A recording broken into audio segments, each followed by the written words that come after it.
Mine అన్నిట్లో వేల కోట్ల రూపాయలు దోపిడీ చేశారు. జే బ్రాండ్లతో లిక్కర్ తెచ్చి ప్రజల ప్రాణాలు పణంగా పెట్టి అతని ఆదాయం పెంచుకున్న దుర్మార్గుడు ఈ జగన్మోహన్ రెడ్డి.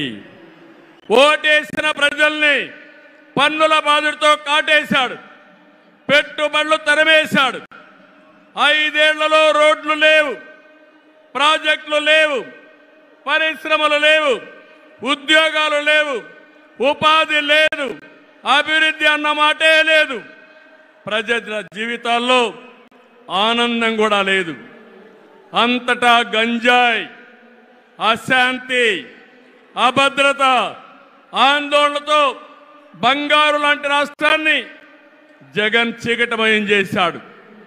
విధ్వంసమే తన విధానమై రాష్ట్రాన్ని కూల్చేశాడు. గతంలో ఎప్పుడూ లేని విధంగా జగన్మోహన్ రెడ్డి అక్రమ కేసులు పెట్టి రాజకీయాల్ని కలుషితం చేసే పరిస్థితికి వచ్చాడు. కక్ష సాధింపుతో ప్రజాస్వామ్యాన్ని ప్రశ్నించే వారిని, మీడియాని అణిచివేసేందుకు పోలీస్ శాఖను జేబు సంస్థగా మార్చుకున్నాడు. చివరికి జగన్ అధికార దాహానికి వంచనకు బాబాయి బలయ్యాడు. 2 చెల్లెళ్ల సైతం రోడ్డెక్కి వైసీపీ పునాదులు రక్తంతో తడిచాయని ఘోషించే పరిస్థితి వచ్చారు. జగన్కు ఓటేయద్దని సొంత చెల్లెళ్లే చెప్పారంటే 5 కోట్ల ప్రజానీకం అర్థం చేసుకోమని విజ్ఞప్తి చేస్తున్నా. తమ్ముళ్ళు, ఈ రాష్ట్రంలో ఎవరైనా బాగున్నారా అని మిమ్మల్ని అడుగుతున్నా. రైతులు బాగున్నారా తమ్ముళ్ళు అని అడుగుతున్నా. యువతకు ఉద్యోగాలు వచ్చాయని అడుగుతున్నా. మహిళలకు రక్షణ ఉందా అని అడుగుతున్నా. ఎస్సీ, బీసీ, ఎస్టీ మైనారిటీలకి ఏమైనా లాభం జరిగిందా అని అడుగుతున్నా. ఇలాంటివన్నీ చూస్తే ఒకరిద్దరు కాదు, అందరూ నష్టపోయారు. I'm requesting honourable prime minister Modiji, Andhra Pradesh has suffered the worst due to bad governance, financial mismanagement and corruption. You will be shocked to know that collectorate offices, Raitu Bazar buildings, government colleges have been mortgaged. It is a pity that even tax revenue from liquor, both present and future, have been escrowed. This is the sorry state of affairs over the last 5 years.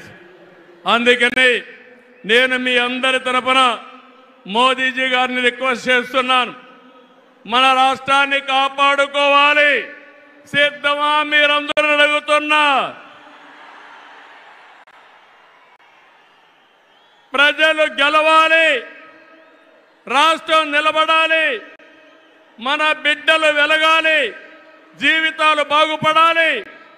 అందుకే ఈ పొత్తు. నరేంద్ర మోదీజీ గారి సంకల్పం గెలవడం కాదు.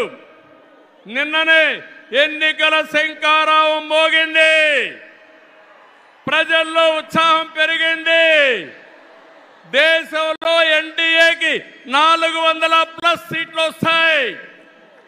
అదే మరిగా ఆంధ్రప్రదేశ్ లో 25కు 25 గెలిపించే బాధ్యత మీదే. సిద్ధమా అని మిమ్మల్ని అడుగుతున్నా. అది చేసి ఈ రాష్ట్ర పునర్నిర్మాణం చేసుకోవాలి. మోదీజీ గారి నాయకత్వంలో దేశాన్ని ముందుకు తీసుకుపోతే ఎన్డీఏ పాలనలో ఆంధ్రప్రదేశ్ని బాగు చేసుకుందాం. అందరూ సహకరించమని కోరుతూ మరొకసారి మోదీజీ గారిని మనస్ఫూర్తిగా ధన్యవాదాలు, కృతజ్ఞతలు తెలియజేసుకుంటూ ఈ మీటింగ్కి వచ్చిన మిమ్మల్ని అందరినీ పేరు పేరున అభినందిస్తూ అందరికీ నమస్కారాలు.